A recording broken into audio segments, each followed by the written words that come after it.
परम पूज्य गुरुदेव ने एक बहुत महत्वपूर्ण बात कही कि अपना सुधार ही संसार की सबसे बड़ी सेवा है। दूसरों को सुधारना ये समाज की सेवा नहीं है। हम यहाँ पूज्य गुरुदेव के विचार आप तक पहुंचाने आए और हम ये मान करके बैठे कि हम आपको सुधारने आए, तब हम आपकी सेवा नहीं कर पाएंगे। लेकिन हम ये मान करके बैठे कि जो हमें आपको बताना है वो हमारे भीतर हमें उतारना पड़ेगा, तो ये आपकी सच्ची सेवा होगी। क्योंकि आप उससे प्रभावित नहीं होंगे जितनी देर हमने मंच पे जो आपसे कहा है, बल्कि आप उससे प्रभावित होंगे कि जितनी देर हम आपके बीच में किस प्रकार रहे हैं। आचरण से व्यक्ति प्रभावित होता है, चिंतन से प्रभावित होता है। वक्तव्य से तो 2-4-10 मिनट के लिए किसी को प्रभावित किया जा सकता है, लच्छेदार बातों से लोगों को भरमाया तो जा सकता है, पर उनके दिल में जगह नहीं बनाई जा सकती। दिल में जगह बनानी हो तो हमें अपने चिंतन, अपने चरित्र, अपने व्यवहार को उत्कृष्ट बनाने की आवश्यकता है। और ये तभी बनेगा जब हम अपनी ओर देखेंगे। दूसरों को सुधारना समाज की सेवा नहीं हो सकती, अपने आप को सुधारना समाज की सबसे बड़ी सेवा है। एक और बात, दूसरों को सुधारना सरल नहीं है, लेकिन अपने आप को सुधारना बहुत सरल है। इससे आसान कोई दूसरा काम नहीं है, और संसार में इससे कठिन कोई दूसरा काम नहीं है दूसरों को सुधारना। लोग अपने बच्चों को सुधारना चाहते हैं, अपने परिवार वालों को सुधारना चाहते हैं। यह सबसे कठिन काम है, इससे जटिल कोई काम नहीं है। आप गहराई से चिंतन करके देखो, आप अपने किसी कपड़े को पहने और वही कपड़ा आप दूसरे को पहनाइए, क्या सरल होगा? खुद साड़ी पहनना आसान है, दूसरे को पहनाना बहुत कठिन है। अपने शर्ट के बटन आदमी बड़ी तेजी से बंद कर लेता है, पर दूसरे के कॉलर की बटन बंद करने में बड़ी जहमत होती है। खुद को वो तैयार कर लेता है, दूसरों को नहीं कर पाता। आप अपनी बात बहुत जल्दी मान लेंगे, पर आप दूसरे की बात नहीं मान सकते, ये आप जान लीजिए। तो व्यक्ति इस भ्रम में है कि हम दूसरों को बदल दें, हम दूसरों को सुना दें, हम दूसरों को बता दें, दूसरों में परिवर्तन आ जाए। और यही सबसे बड़ी विडंबना है, यहीं पर चूक हो जाती है। व्यक्ति अपने आप को, जो अपने आप को सुधार ले वो फिर कुछ भी कर सकता है। पूज्य गुरुदेव ने समाज को बदलने का अभियान प्रारंभ नहीं किया, उन्होंने स्वयं को बदलने का अभियान प्रारंभ किया।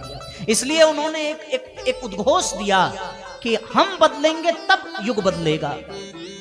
ये नहीं कहा कि हम बदलेंगे तुम बदलोगे, तुमसे मतलब ही नहीं है गुरुजी को। गुरुदेव ने एक ही बात कही, स्वयं बदलेंगे तो समाज बदलेगा, हम बदलेंगे तो जमाना बदलेगा, अन्यथा कभी नहीं बदल सकता।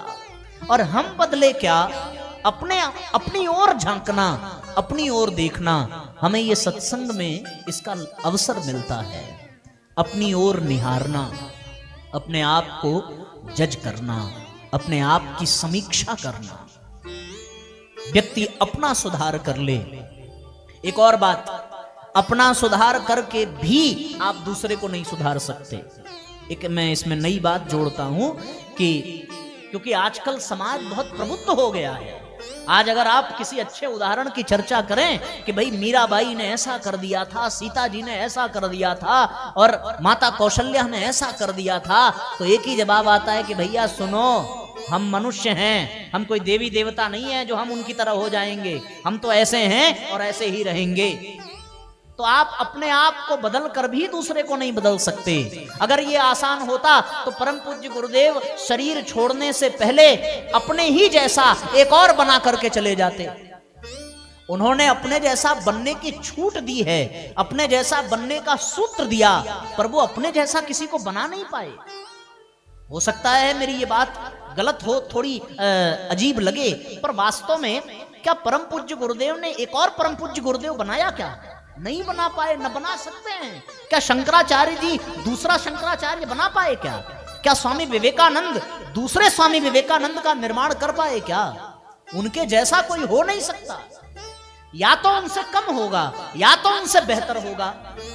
उनके जैसा केवल वही है, हमारे जैसे केवल हम हैं।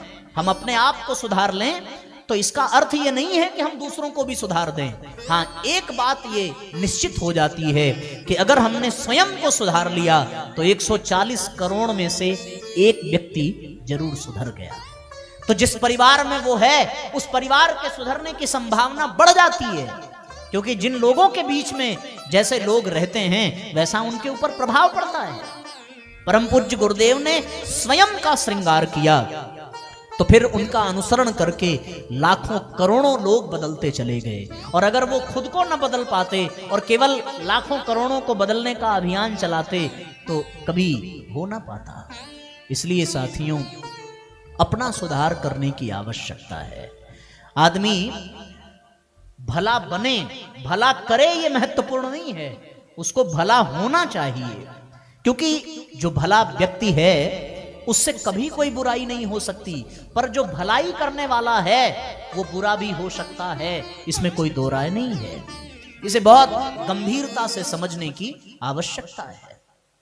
पूज्य गुरुदेव से किसी व्यक्ति ने प्रश्न किया कि गुरुदेव हम क्या करें, हमें क्या करना चाहिए?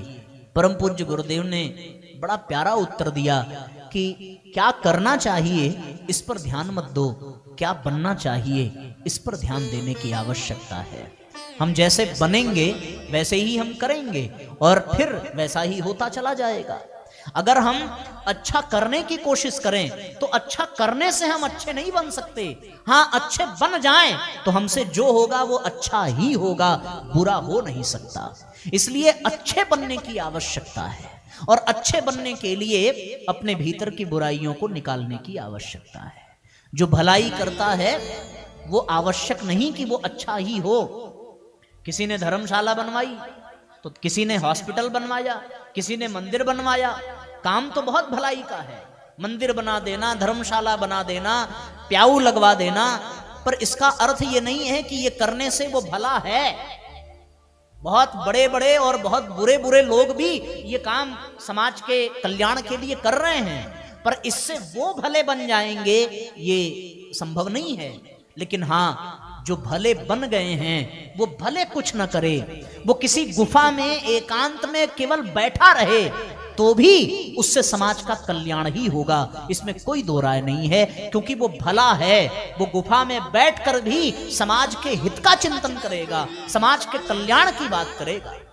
हम अगर भले बन जाएं और भले बन जा करके हम केवल इतनी सी प्रार्थना ही कर लें कि सर्वे भवन्तु सुखिनः सर्वे सन्तु निरामया सर्वे भद्राणि पश्यन्ति मा कश्चित् दुःखभाग् भवेत्, ये प्रार्थना ही समाज के कल्याण के लिए पर्याप्त है। ये प्रार्थना ही अपने आप में बहुत प्रभावकारी हो जाएगी। लेकिन कब होगी? जब हम वास्तव में अच्छे बन जाएंगे, जब हम वास्तव में अपने भीतर की बुराइयों को छोड़ देंगे, जब हम वास्तव में अपने भीतर की बुराइयों को पहचान लेंगे। ये चिंतन से होगा, ये मनन से होगा, ये निदिध्यासन से होगा, ये अभ्यास से होगा, ये सत्संग से होगा, ये स्वाध्याय से होगा, तब जाकर के बात बनेगी। जब हम अपने को परख पाएं, अपने को जान पाएं। व्यक्ति उम्र के किसी भी पड़ाव पर पहुंच जाए, फिर भी यदि वो अपने भीतर टटोलना चाहे तो उसमें लाख कमियां निकल जाएंगी, और उन कमियों को अगर वो ठीक कर दे तो उम्र के किसी भी पड़ाव पर हो वो समाज के लिए आदर्श होगा, वो समाज के लिए प्रेरणाप्रद होगा। इसलिए साथियों, अपनी आदत, अपने भीतर की अच्छाइयां, अपने भीतर की सद्गुणों को विकसित करने की आवश्यकता है। सबसे बड़ा भजन, सबसे बड़ा कीर्तन, सबसे बड़ी पूजा और सबसे बड़ा सत्संग यही है कि हम अपने आप को ठीक कर लें। अगर हमने स्वयं को ठीक कर लिया तो फिर किसी और को ठीक करने की आवश्यकता ही नहीं पड़ेगी, फिर बात बन जाएगी। शुरुआत तो यहीं से करनी पड़ेगी। आज अभी इसी क्षण ये संकल्प लेना पड़ेगा कि आज से दूसरों के भीतर झांकना बंद करें, अपने भीतर झांकने का प्रयास करें। आज से दूसरों को सुनना बंद करें, अपने भीतर की आवाज को सुनने का प्रयास करें, तब बात बन जाएगी। यही सबसे बड़ा भजन है।